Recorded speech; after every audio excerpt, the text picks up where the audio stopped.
Assalamualaikum warahmatullahi wabarakatuh. Selamat pagi. Hari ini kami dari kelompok 10 yang beranggotakan saya Alvina Zidan Najiyah, Elin Nurhidayah, dan Nursabila Dwi Harjono akan mempresentasikan dasar-dasar logika dengan materi sejarah filsafat era postmodern. Filsafat adalah hasil daya upaya manusia dengan akal budinya untuk memahaminya atau mendalami secara radikal dan integral serta sistematis. Dalam mempelajari ilmu filsafat, kita akan mengenal beberapa zaman yang memiliki pandangan serta ajaran berbeda dalam hal filsafat. Dalam sejarah manusia, kita mengenal 3 era atau zaman yang memiliki ciri khasnya masing-masing, yaitu pramodern, modern, dan postmodern. Secara etimologis, postmodernisme terbagi menjadi 2 kata, post dan modern. Kata post dalam website Dictionary Library adalah prefix, diartikan dengan later or after. Bila kita menyatukannya menjadi postmodern, maka akan berarti sebagai koreksi terhadap modern itu sendiri. Secara terminologi, menurut tokoh dari postmodern, Pauline Rousseau, mendefinisikan postmodern secara gamblang dalam istilah yang berlawanan antara lain. Pertama, postmodernisme merupakan kritik atas masyarakat modern dan kegagalannya memenuhi janji-janjinya. Juga, postmodern cenderung mengkritik segala sesuatu yang diasosiasikan dengan modernitas, yaitu pada akumulasi pengalaman peradaban barat adalah industrialisasi, urbanisasi, kemajuan teknologi, negara bangsa, dan juga kehidupan dalam jalur cepat. Sejarah filsafat postmodern.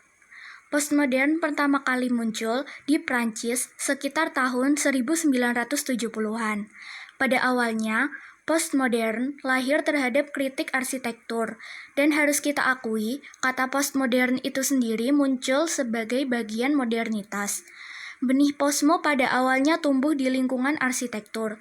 Charles Jeng dengan bukunya The Language of Postmodern Architecture menyebut postmodern sebagai upaya untuk mencari pluralisme gaya arsitektur setelah ratusan tahun terkurung satu gaya.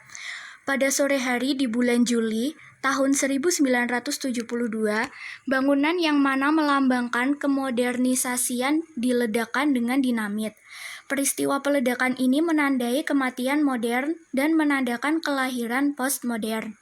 Ketika postmodern mulai memasuki ranah filsafat, post dalam modern tidak dimaksudkan sebagai sebuah periode atau waktu, tetapi lebih merupakan sebuah konsep yang hendak melampaui segala hal modern. Postmodern ini merupakan sebuah kritik atas realitas modernitas yang dianggap telah gagal dalam melanjutkan proyek pencerahan.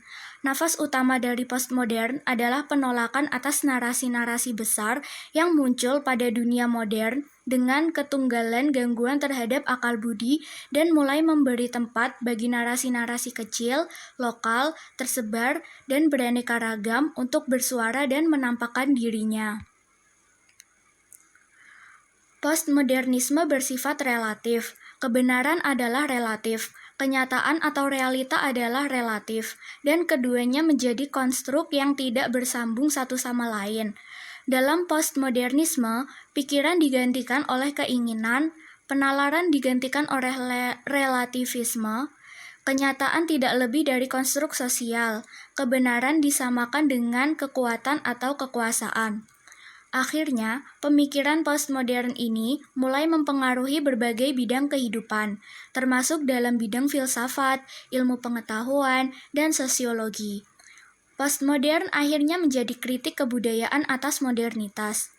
Apa yang dibanggakan oleh pikiran modern sekarang dikutuk, dan apa yang dulu dianggap rendah sekarang justru dihargai. Tokoh atau filsuf pada era postmodern. Yang pertama ada Friedrich Wilhelm Nietzsche, lahir di Rochen, Prusia 15 Oktober 1884. Pada masa sekolah dan mahasiswa, ia banyak berkenalan dengan orang-orang besar yang kelak memberikan pengaruh terhadap pemikirannya. seperti John Gould, Richard Wagner, dan Friedrich Reich. Karir bergengsi yang pernah didudukinya adalah sebagai profesor di Universitas Best. Menurutnya, manusia harus menggunakan skeptisme radikal kemampuan akal. Tidak ada yang dapat dipercaya dari akal. Terlalu naif jika akal dipercaya mampu memperoleh kebenaran. Kebenaran itu sendiri tidak ada. Jika orang beranggapan dengan akal diperoleh pengetahuan atau kebenaran, maka akal sekaligus merupakan sumber dari kekeliruan. Yang kedua ada Charles Sanders Peirce. Beliau lahir pada tanggal 10 September 1839, merupakan seorang filsuf, ahli logika semiotika, matematika, dan ilmuwan Amerika Serikat yang lahir di Cambridge, Massachusetts. Peirce adalah orang yang mengembangkan teori umum tanda-tanda. Pada dasarnya, Peirce tidak banyak mempermasalahkan estetika dalam tulisannya. Akan tetapi, teorinya mampu mengenal tanda menjadi dasar pemberian estetika pada generasi berikutnya. Menurutnya, makna tanda yang sesungguhnya adalah mengemukakan sesuai tanda. Tanda harus dipresentasikan agar tanda orisinil berkembang. Tanda-tanda yang selalu terikat dengan sistem budaya, tanda-tanda bersifat konvensional, dipahami menurut perjanjian, tidak ada tanda yang bebas konteks. Tanda selalu bersifat plural. Tanda-tanda hanya berfungsi kaitannya dengan tanda lain. Dalam pengertian Peirce, fungsi referensial didefinisikan melalui tradidikon, indeks, dan simbol. Tetapi interpretasi holistik juga harus mempertimbangkan tanda sebagai perwujudan gejala umum, sebagai representamen, dan tanda-tanda yang baru terbentuk dalam batin penerima sebagai interpretan. Tetapi yang paling sering dibicarakan adalah objek. Yang ketiga ada Michel Foucault. Lahir di Poitiers 15 Oktober 1926 dan wafat di Paris 25 Juni tahun 1984. Adalah seorang filsuf asal Prancis. Ia adalah salah satu pemikir paling berpengaruh pada zaman pasca Perang Dunia Kedua. Foucault dikenal akan penelaahnya yang kritis terhadap berbagai institusi sosial, terutama psikiatri, kedokteran, dan sistem penjara, serta karya-karyanya tentang riwayat seksualitas. Karyanya yang terkait kekuasaan dan hubungan antara kekuasaan dengan pengetahuan telah banyak didiskusikan dan diterapkan. Selain pula pemikirannya yang terkait dengan diskursus dalam konteks sejarah filsafat barat. Salah satu hal paling inspiratif bagi postmodern adalah sikapnya dalam memahami fenomena modern yang bernama pengetahuan, terutama pengetahuan sosial. Ia memperakarkan tentang apa itu pengetahuan secara genealogis dan arkeologis, dengan cara melacak bagaimana pengetahuan itu telah beroperasi dan mengembangkan diri selama ini. Kategori konseptual macam kegilaan, seksualitas, manusia, dan sebagainya. Foucault mendefinisikan kekuasaan dan sejarah adalah sebagai berikut. Kekuasaan adalah soal praktik konkret yang lantas menciptakan realitas dan pola perilaku, memproduksi wilayah objek pengetahuan dan ritual kebenaran yang khas. Praktik itu menciptakan norma yang lalu diproduksi dan dilegitimasi melalui para guru, pekerja sosial, dokter, hakim, polisi, dan administrator. Sejarah adalah permainan dominasi dan resistensi yang bergeser-geser, grouping dan regrouping. Akhirnya perlu disebut jasa lain dari Foucault bagi postmodern adalah ia menampilkan modern secara lebih konkret dan grafis dengan analisanya atas pihak-pihak yang dalam modernitas biasanya dianggap tidak normal dan tidak lazim, yakni kaum homoseksual, orang gila, tubuh, rumah sakit, dan sebagainya. Dengan begitu membukakan wilayah-wilayah wacana baru. Jacques Derrida lahir di Aljazair 15 Juli 1930 dan meninggal di Paris 9 Oktober 2004. Beliau adalah seorang filsuf Prancis keturunan Yahudi sebagai pendiri ilmu dekonstruktivisme. Menurutnya, apa yang dicari manusia modern selama ini yaitu kepastian tunggal yang ada di depan. Tidaklah ada dan tidak ada satupun yang bisa dijadikan pegangan. Karena satu-satunya yang bisa dikatakan pasti ternyata adalah ketidakpastian atau permainan. Semuanya harus ditunda atau ditangguhkan sembari kita terus bermain dengan perbedaan.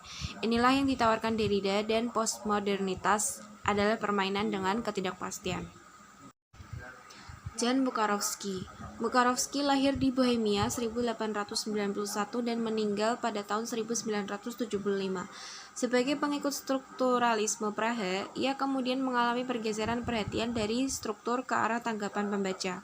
Aliran inilah yang disebut strukturalisme dinamik. Sebagai pengikut kelompok formalis, ia memandang bahwa aspek estetis dihasilkan melalui fungsi puitikan bahasa, seperti deotomatisasi, membuat aneh, penyimpangan, dan pembongkaran norma-norma lainnya.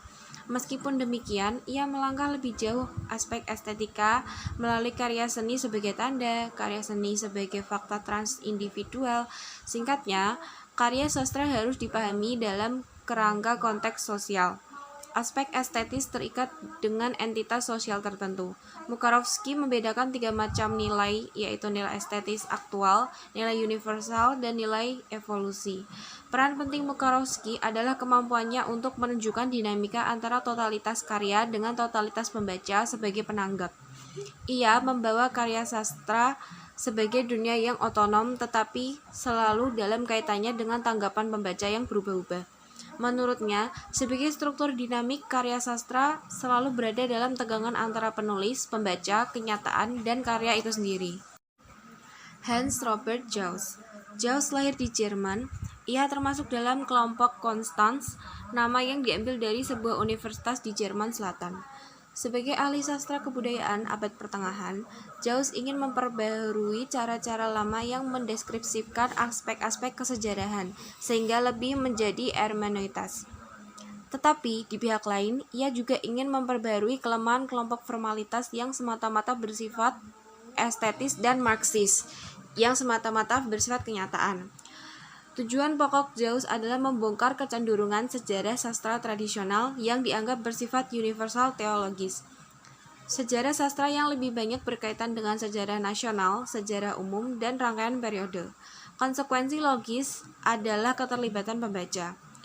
Untuk mempertegas peranan pembaca ini, Jauss mengintroduksi konsep horizon harapan, Erwartung Horizont. Horizon harapan mengandalkan harapan pembaca, cakrawala pembaca, citra yang timbul sebagai akibat proses pembacaan terdahulu. Jadi, nilai sebuah karya, aspek-aspek estetis yang ditimbulkannya bergantung dari hubungan antara unsur-unsur karya dengan horizon harapan pembaca. Menurut Jauss, sejarah sastra bukan semata-mata rangkaian peristiwa sastra. Sejarah sastra adalah rangkaian resepsi pembaca di mana peneliti berada pada rangkaian mata rantai terakhir. Horizon harapan mengubah penerimaan pasif menjadi aktif dari norma-norma estetik yang telah dimiliki menjadi produksi estetika baru, estetika sebagai pesan.